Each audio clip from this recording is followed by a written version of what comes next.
Donald Forrester. I'm Professor of Child and Family Social Work and the Director of Cascade.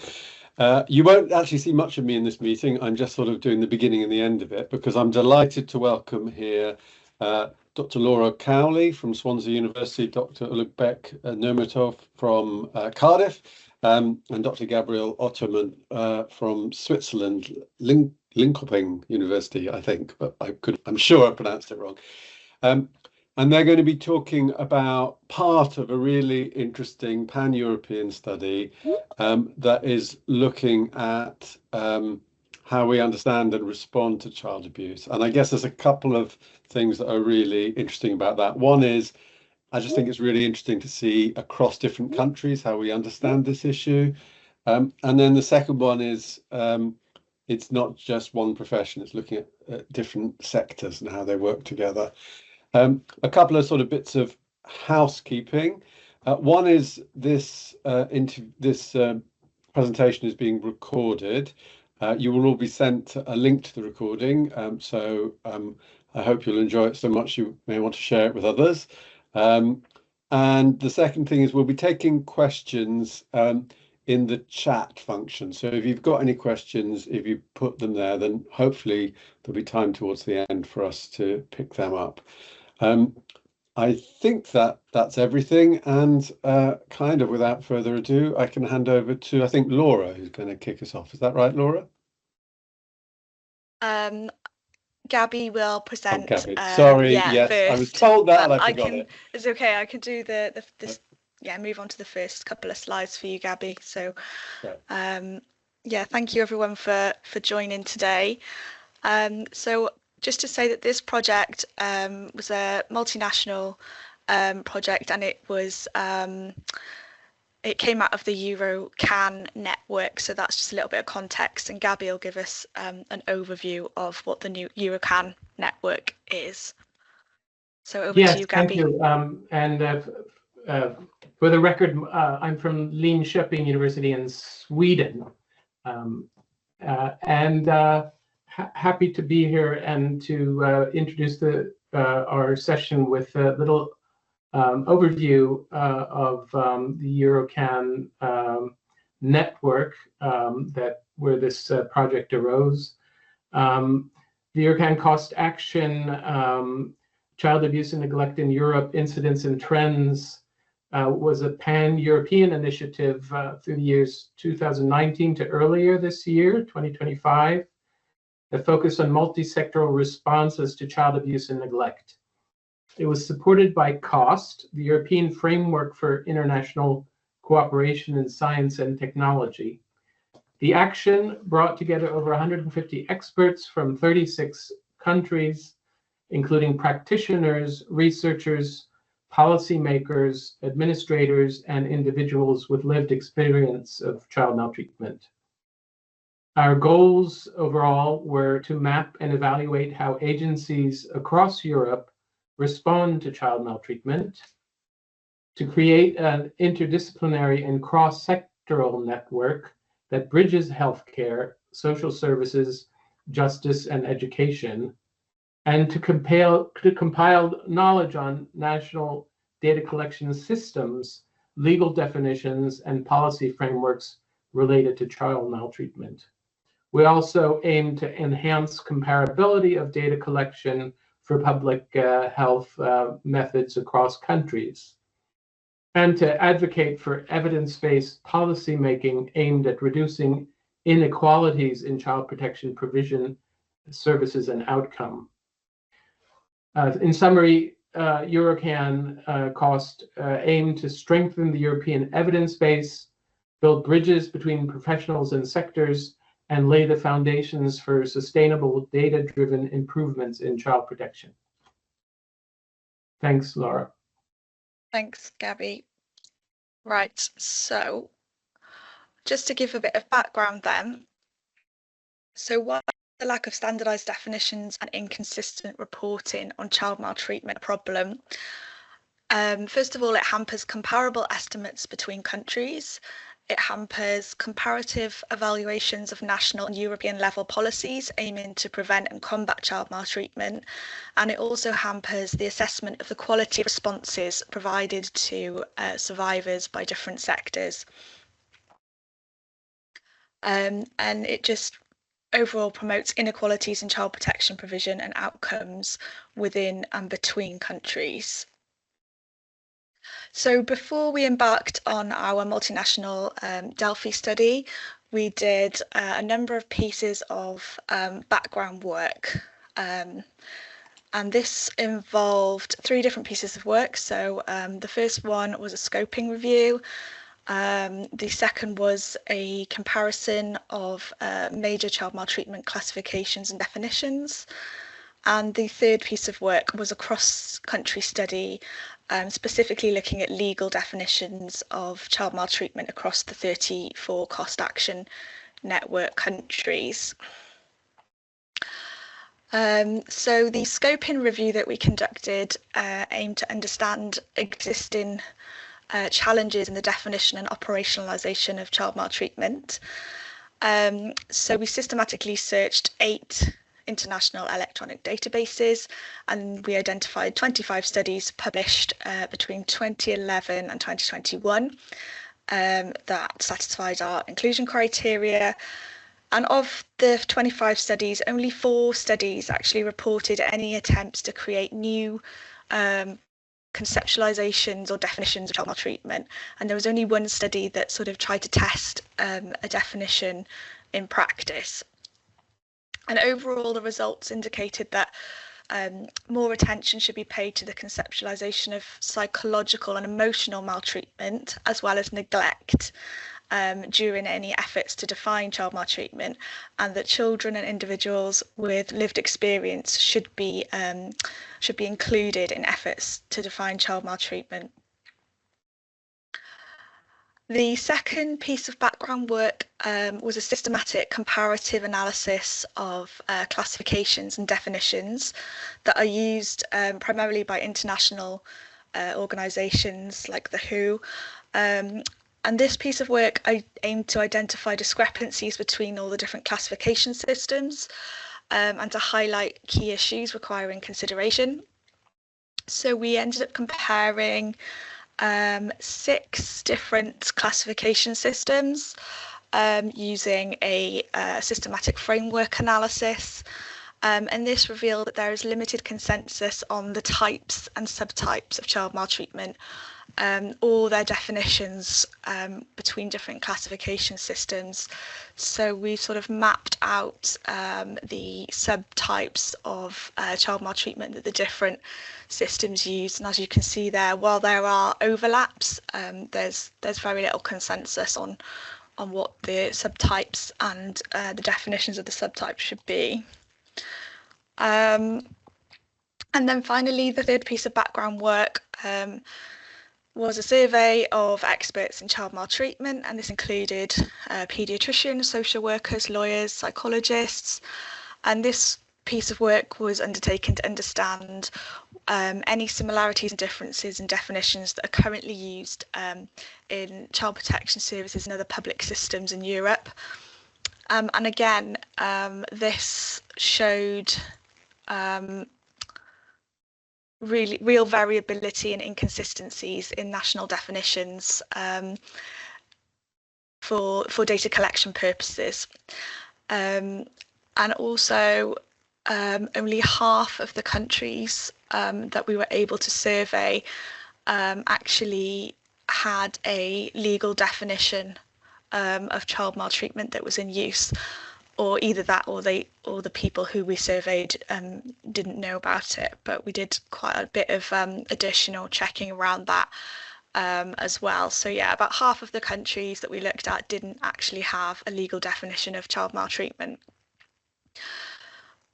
So we then integrated all of this background work, and the main sort of summary from that work was there's been no systematic projects looking to create or build upon definitions that can be easily used in research and practice. there's no consensus between different classification systems about the types and subtypes of child maltreatment and how we define them. There's no consensus about the minimum characteristics needed to classify an act or an omission as child maltreatment.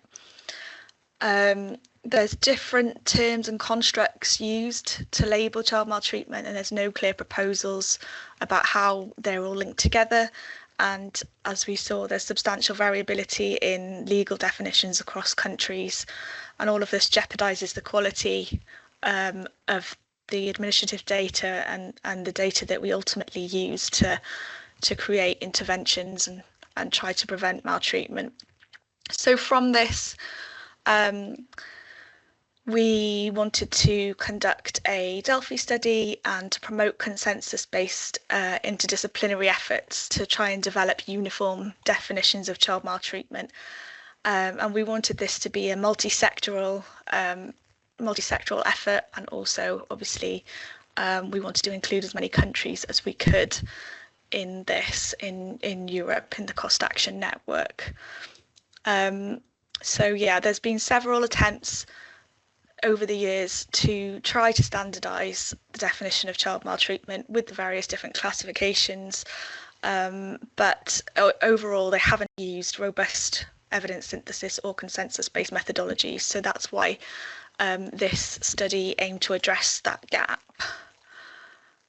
I don't know why the slides keep changing colour, but never mind.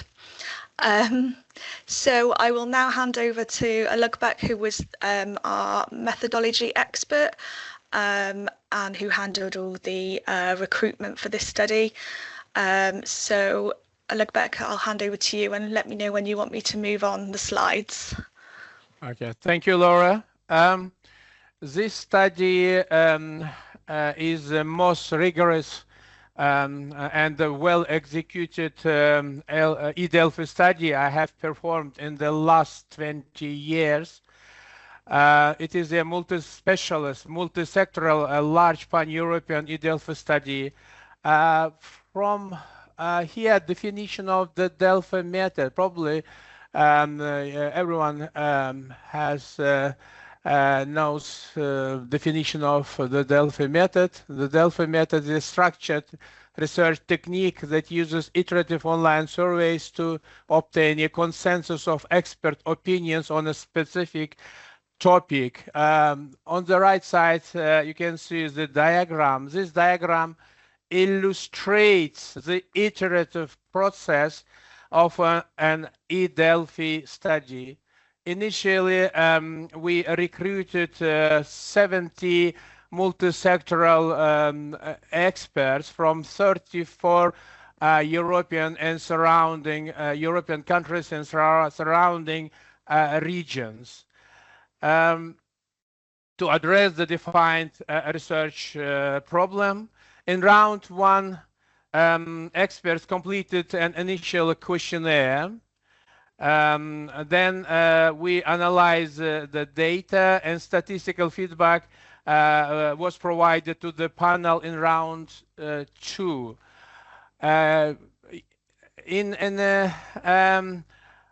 Overall, the Delphi study can consist of up to 5 overall rounds. We had 3 rounds Delphi study.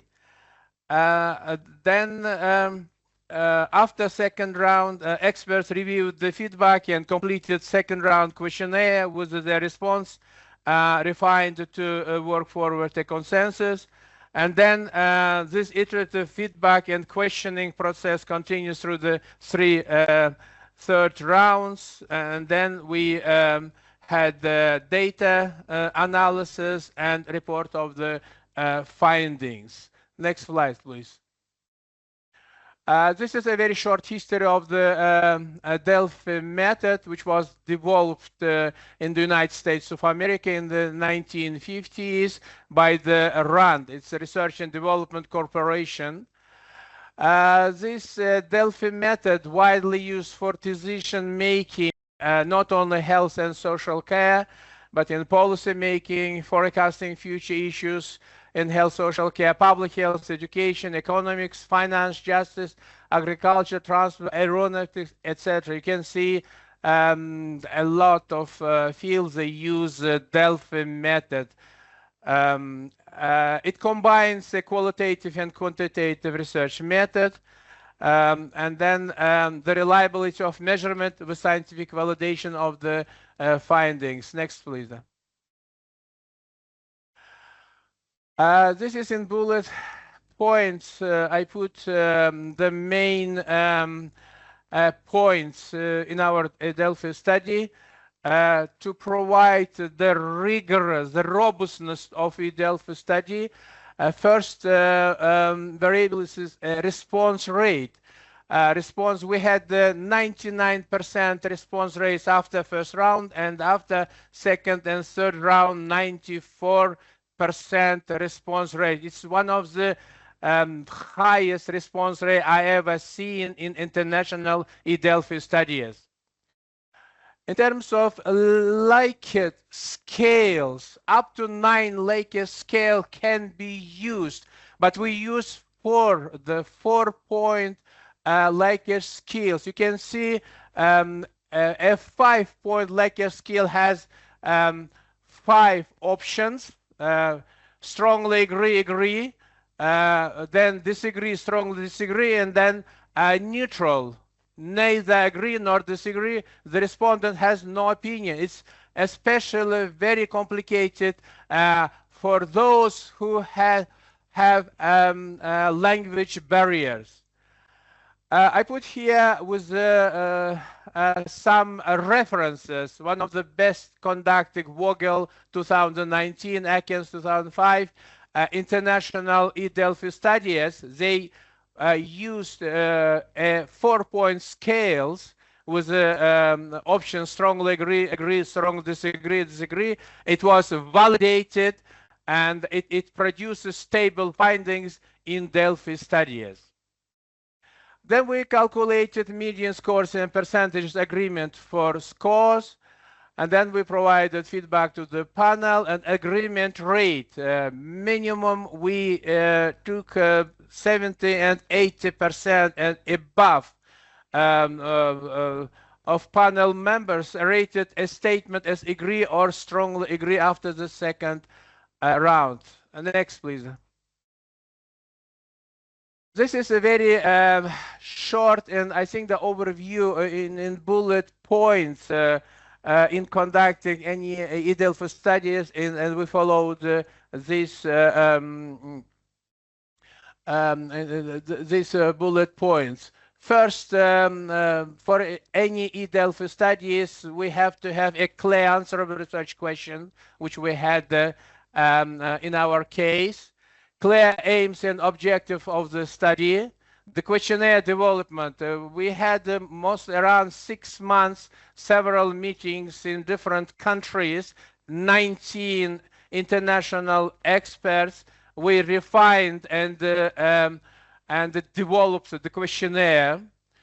The international expert panel, I already mentioned, we had 70 international experts from 34 countries. 2-3 rounds of interaction with feedbacks to experts after first round, and we followed data protection, data security, and we had ethical approval from Cardiff University. Response rates, as already mentioned, very high. I was so happy with this. I think that up to 3 times I followed and sent the emails to improve the response rates, and the agreement rate was as well very high. Data analysis and synthesis of findings, and then we analyzed the quantitatively and the qualitative analysis, mathematical analysis, and then we published in the Lancet. Thank you, Laura. Thank you very much, Rhwydwaith, for giving an overview of the methods. So I will go on to talk about the main findings. So our general aim was to reach consensus on the definitions and the types of child maltreatment that can be used in surveillance and multi-sectoral research in the 34 Eurocan countries. And just to clarify, when we're talking about surveillance, we're talking about looking at epidemiological trends in child maltreatment, so things like the incidence, prevalence in different sectors and countries. So it's purely a definition that can be used in research settings, really. So the specific objectives were to develop consensus on the characteristics that distinguish child maltreatment as a subset of violence against children. And I'll explain a little bit more about why we chose to do that in a minute. We also wanted to try and develop consensus on the types and subtypes of child maltreatment that should be used for research. And finally, we wanted to develop consensus on the minimum characteristics required to define an incident as child maltreatment, again, for research or surveillance purposes. So as the Lugbeck's touched on, we had an expert panel, and then we did 3 rounds of data collection using an online survey platform. We piloted the data collection form with 12 members of the Eurocan network, and then we used a 4-point Likert scale, and we had open-ended questions so that participants could elaborate on their answers and we could analyse that information qualitatively. So yeah, again, we've touched on this already, but we defined consensus as 70% or more of the panel. So that's the 70 people who were recruited to take part in the study. So we had an expert panel to design and develop the study, and then another panel who actually took part. And so yeah, 70% or more of the panel who took part in the study had to rate a statement as agree or strongly agree, or disagree or strongly disagree. And then what we did between each round was to analyse the free text comments, and this was done for 2 reasons actually. It was partly done so that we could make changes to the wording of the statements so that they were clearer, and also partly done to analyse the sort of issues that participants had, or feedback participants had about the different statements. So we, as is standard in Delphi studies, we gave participants the answers after the first round. It was all anonymised aggregate data. But this was to explain how and why we sort of altered the statements between each round. So yeah, there were 71 people who were invited to contribute. 70 completed round 1, 66 completed round 2, 66 of 70 completed round 3. And the characteristics of the panel are listed in this table. So most of the participants were female, and most of them were academics or healthcare professionals. And we had experts from a number of different European countries. So we had 7 experts from the UK, and then from most of the countries we had 2 experts. And then some of them we only had 1. So in round 1, we assessed 21 statements, and these statements were organised under the 3 objectives that I mentioned earlier. So we ended up after round 1 with 14 statements everybody agreed with, and 1 there was consensus that they disagreed with the statement, and then we had 6 statements where there was no consensus. And between round 1 and round 2, we added 7 more statements. We modified 10, and we didn't remove any. We kept them all in. So that led us to have 28 statements, and then this time we had We had 19 statements that there was consensus for, 1 consensus disagreement, and then 8 with no consensus. And then between round 2 and 3, we removed 6 statements, we modified 9 statements, and we added 9. So we ended up with 31 statements that we analysed, and then 20 we had agreement for. 26 we had agreement, 20 we had consensus, 20 agreed with the statements, 6 disagreed with the statements, and then for 5 statements there was just no consensus at all, or below 70%, I should say. So the findings for objective 1, we wanted to look at the characteristics that distinguish child maltreatment as a subset of violence against children. And the reason that we chose violence against children as our sort of starting point was that there was another statistical classification system published around the same time that actually a lot of us provided expert advice on. It was just more of a sort of useful starting point for us to sort of disentangle some of the differences between what people consider to be violence against children compared to what's considered to be child maltreatment. So we got agreement that in general this idea sort of makes sense, or most of the participants agreed that child maltreatment should be classified as a subset, and that basically violence against children is more of a broader concept. We also got agreement that the nature of the relationship between the victim and the perpetrator is one of the key characteristics that defines child maltreatment as a subtype of violence against children. And we also got agreement that the perpetrator can be either an adult or a minor when we define child maltreatment. So we also then decided to look at specific relationships. So we got consensus agreement that immediate family, other caregivers, other authority figures or other trusted figures would be considered as perpetrators that are specific to child maltreatment. But what we didn't get consensus on was whether an incident could be classed as child maltreatment if it was perpetrated by strangers or peers. So that's not disagreement, it's actually, it's not disagreement, it's a complete lack of consensus.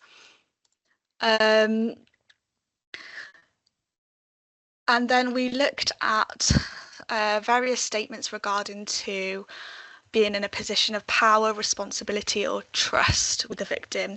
And part of our reason for doing this is because these terms are used in the WHO guidance on sort of defining and classifying child maltreatment. But actually we only got consensus that a position of power is a characteristic that would distinguish child maltreatment as a subset of violence against children. So there was no consensus that perpetrators must be in a position of responsibility or have a relationship of trust with the victim. And then, just to make sure our findings sort of made sense, we also reversed the statement and had a look at what people thought if we were using the term violence against children rather than child maltreatment. And we didn't get necessarily consistent findings there. So there was a lack of consensus around being in a position of power if you're committing violence against children, but there was consensus disagreement that the perpetrator must be in a responsibility or position of responsibility or trust. So there was a little bit of we had to work quite hard to interpret those findings. And then we looked at the types and subtypes of child maltreatment. So we got quite strong agreement here on how the subtypes of child maltreatment should be classified. So in general, people agreed that the term psychological should be used as a broad umbrella term to describe types of maltreatment that are usually actually in the literature described as emotional maltreatment, which was quite surprising for a lot of the EuroCan network members involved in this study. I think that was quite a surprising finding. And then we had agreement that psychological maltreatment should be classed as psychological abuse and psychological neglect for research purposes. Everybody agreed that neglect is classed as a broad type of child maltreatment within which there are different subtypes. And everyone agreed that all subtypes of neglect can either be characterised as a failure to provide or a failure to supervise. But we didn't really have, it was kind of out of scope to examine the subtypes of neglect any further in this study. I think that would need a separate study. And finally, perhaps most interesting is the characteristics required to define an incident as child maltreatment. So this was originally quite problematic to disentangle, because I think the wording of our original questionnaire in round 1 was based on whether something was important or not. And here in round 3, we ended up wording it as essential. And we played around with the terminology quite a bit, but the feedback that we got from the first round was that, well, it might be important in terms of sort of the response or the intervention that's used, but whether it's essential to define it is another issue. So we had to play around with the wording, and it was quite, this is where the qualitative comments came in handy in terms of knowing where we had to be clearer with describing what we wanted to find out. So everybody agreed that an act or omission must have caused harm or have the potential to cause harm. A harmful act should be defined as maltreatment regardless of the traditional or cultural beliefs. And then so this was sort of consensus disagreement. So the last 3 statements about intentionality, severity and chronicity, they disagreed that they were important. So the key takeaway from this slide is that to define an act or an omission as child maltreatment, it must cause harm or have the potential to cause harm, regardless of the intention, severity, chronicity, or the traditional or cultural beliefs of the perpetrator. So taking all of those findings together, we did come up with and I will say it's very preliminary, we're not saying at all that this is the be-all and end-all, but we developed this consensus definition based on our findings from the 26 statements for which consensus was reached. So this statement doesn't include any of the, this definition doesn't include any of the statements for which we didn't get any consensus. But I'll read it out because I think it was the main goal of the study to define child maltreatment. So the definition is that child maltreatment is a subtype of violence against children. The perpetrator can be an adult or a minor, but must be in a position of power over the victimised child. To define an act or omission as child maltreatment, it must cause harm or have the potential to cause harm, regardless of the intention, severity, chronicity, or beliefs of the perpetrator. Neglect is a broad type of child maltreatment comprised of subtypes that can all be characterised as failure to provide or failure to supervise. And finally, the broad umbrella term encompassing emotional, behavioural, or cognitive maltreatment should be psychological, and psychological maltreatment should be divided into subtypes of psychological abuse and psychological neglect. So I am coming to the end, but I would like to just summarise the findings in terms of what else we found other than the definition.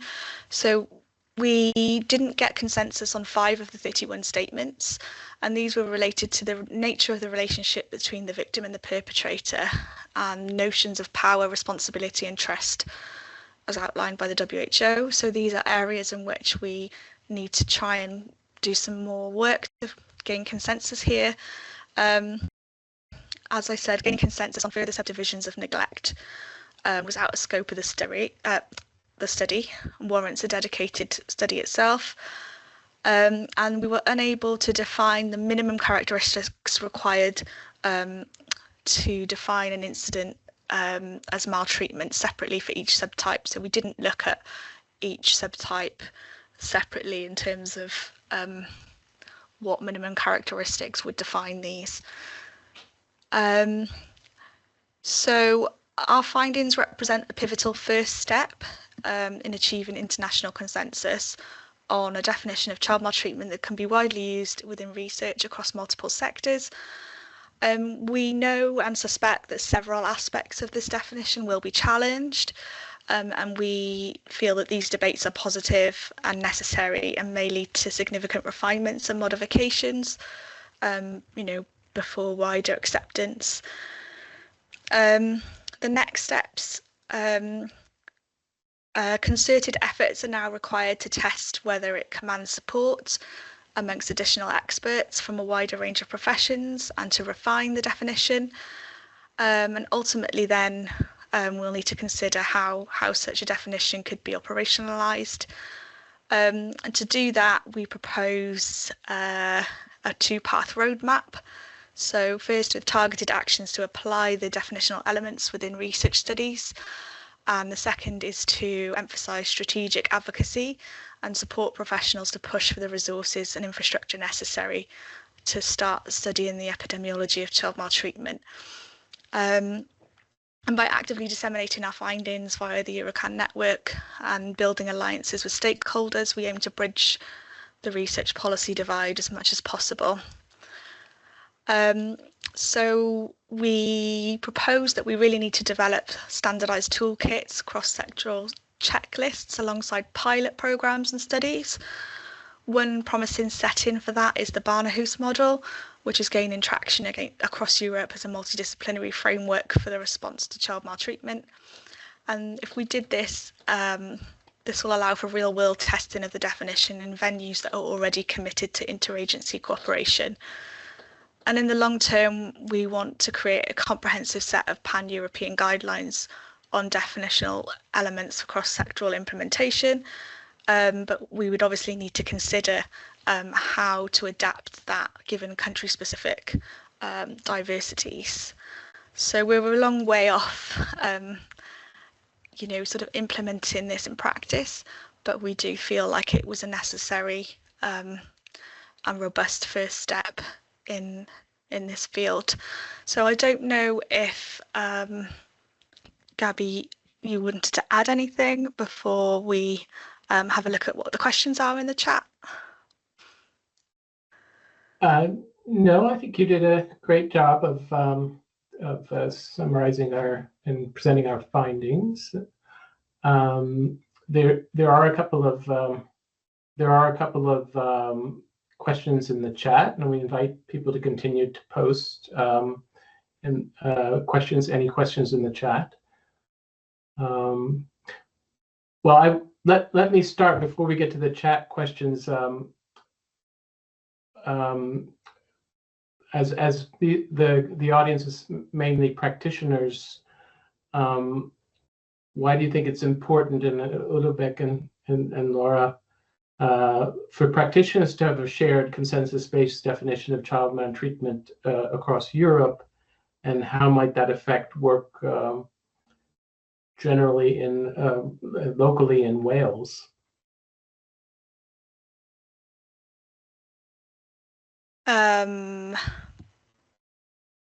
So sorry, what was the question?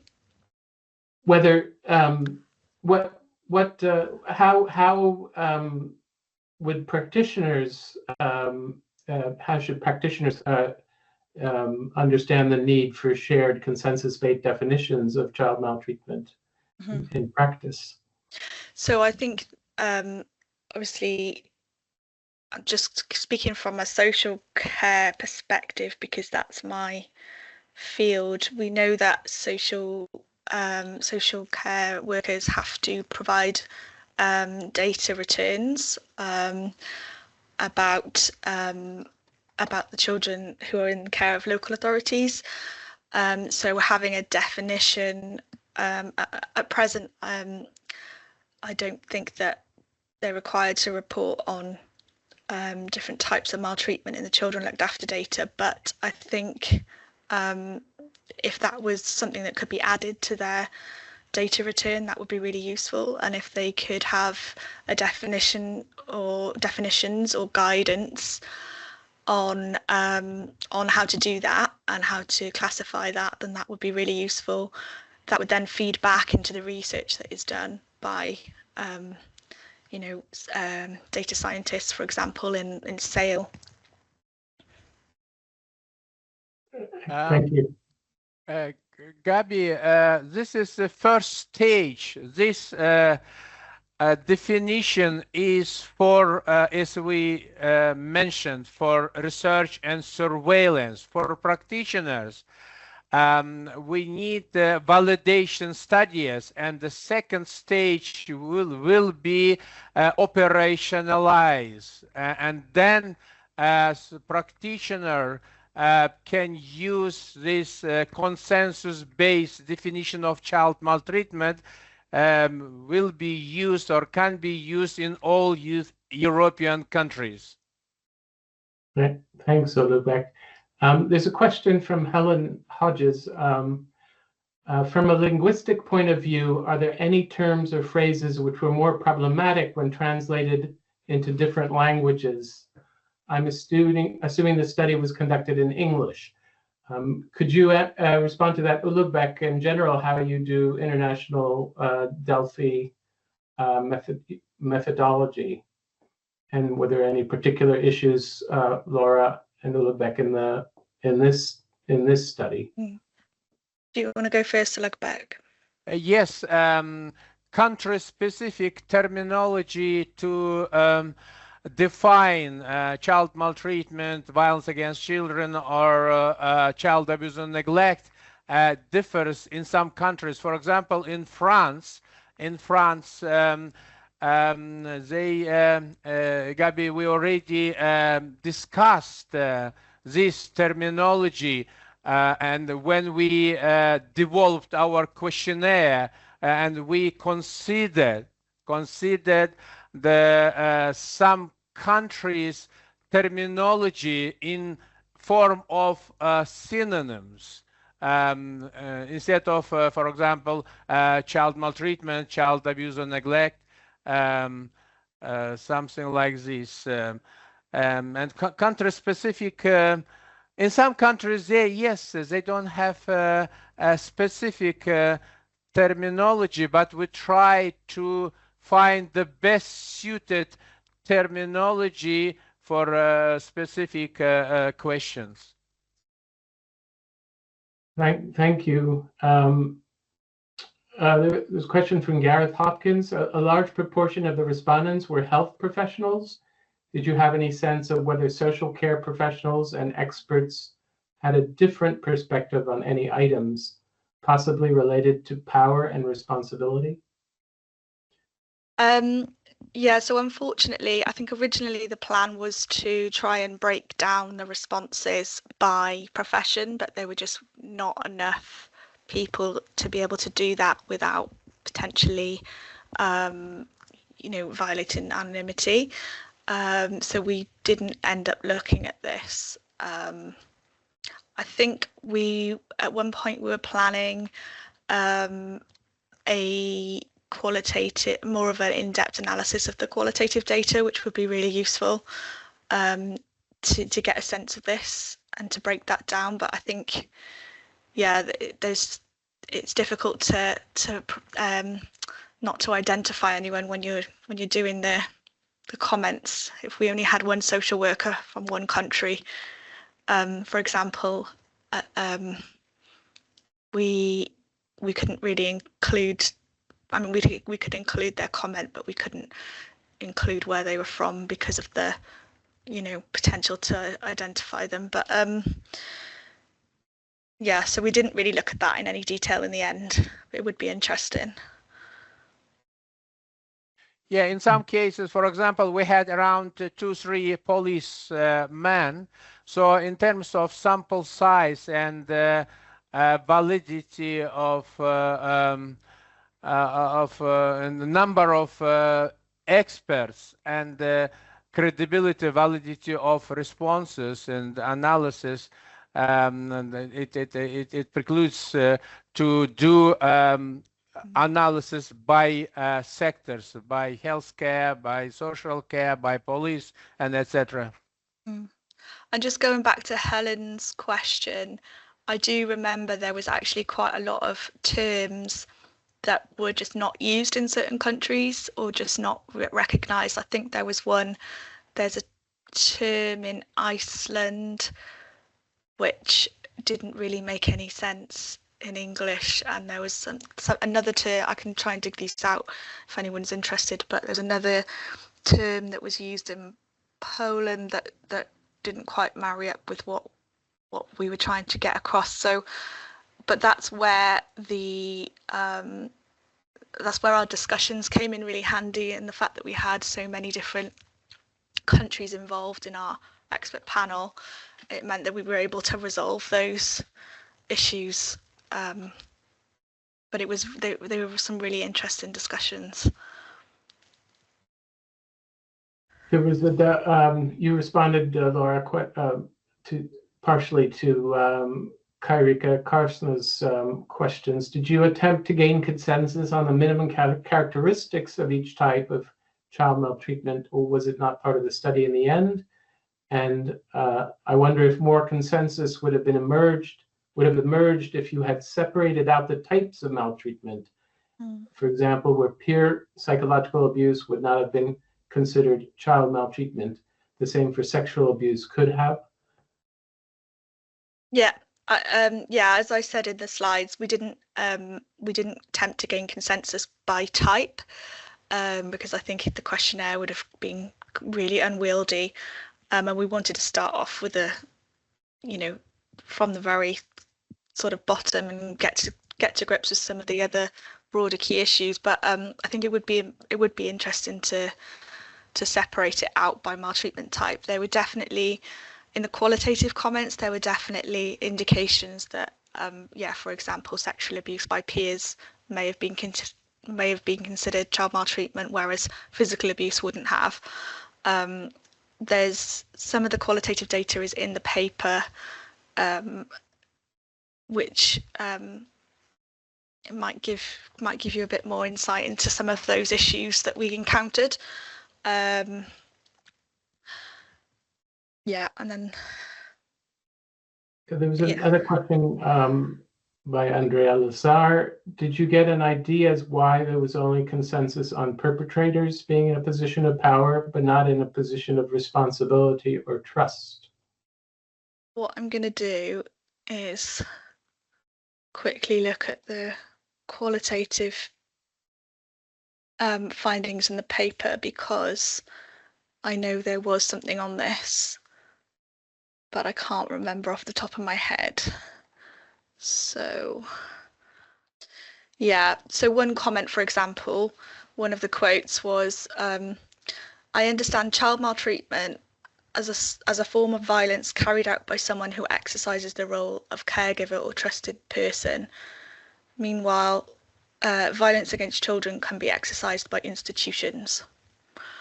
So for each of the statements, we have got a table of the qualitative data where some of these issues are coming out.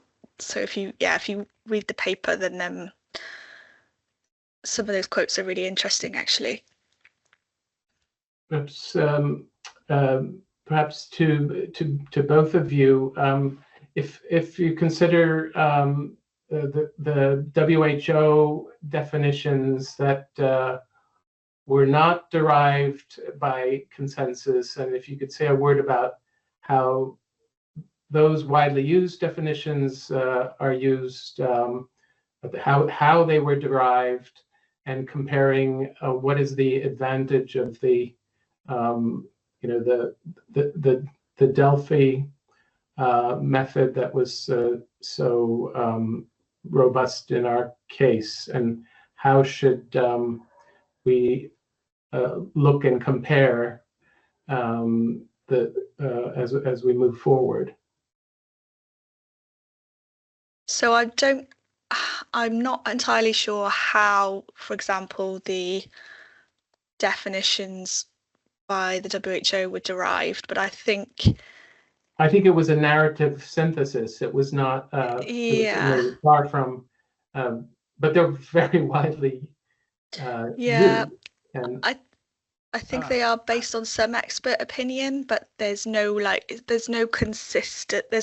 systematic and statistical evidence on what statements are. So I think that's the advantage of the Delphi method, is that you test each statement systematically and iteratively, and yeah, rather than just sort of bringing together a narrative expert opinion piece. Gabi, yes, WHO, UNICEF's Violence Against Children project, amazing project, but they didn't use formal like Delphi study process, the Delphi method to conclude. They contacted experts through emails, narrative, asks questions. So it's not standard method of gaining evidence. This is just narrative, something like an official way of synthesis of data.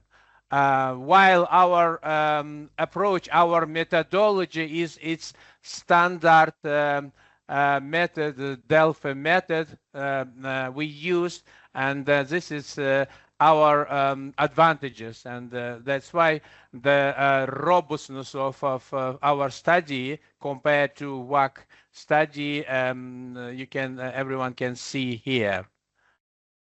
Although we should point out that it is derived from the European region and those 34 countries that partook in that particular, in our study.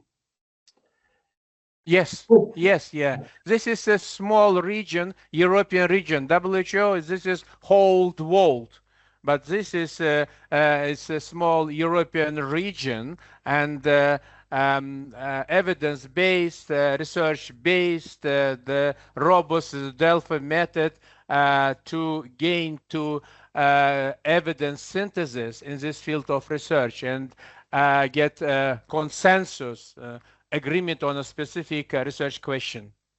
Thank you. I think we're getting ready to wrap up. Donald. Yes, I made myself live for that reason. And I also find with online meetings, people appreciate finishing a couple of minutes early because often they've got a meeting straight away afterwards. So I've got loads of questions I want to ask, but I may use my privilege of asking them afterwards so that we don't run late. I just really wanted to say thank you for an absolutely fascinating talk, but also it's a sort of introduction to what is going to be quite a big process, because defining maltreatment like this is, as you yourself have said, is the first step or an important step in a broader process of thinking about how such definitions can be operationalized to allow greater comparison and understanding both between countries and across professions, which is, I think, the aim of the overall project that you may be doing. Is that fair to say? It's definitely fair to say. Unfortunately, though, the project has actually come to an end. So some of the things that I'd put on the next steps slide, we're going to need to get further funding in order to do them, basically. But yes, well, that's why I said projects, because it's obviously a mammoth undertaking that couldn't be sorted out in a single project. but it's really, really interesting to hear about it. And it's also great from a Welsh perspective that Wales is involved in this sort of international work, trying to think about how we understand and respond to child maltreatment. So I sort of wanted to round things up by saying a big thank you to the three of you, Laura Cowley, Gabby Ottoman, and Ulugbek Nurmatov. And thank you everyone for attending. We're going to finish off the meeting now. I think some of us are going to stay around and I may ask some more questions at that point, but this will be the end of the meeting formally. So thank you very much for a really interesting presentation.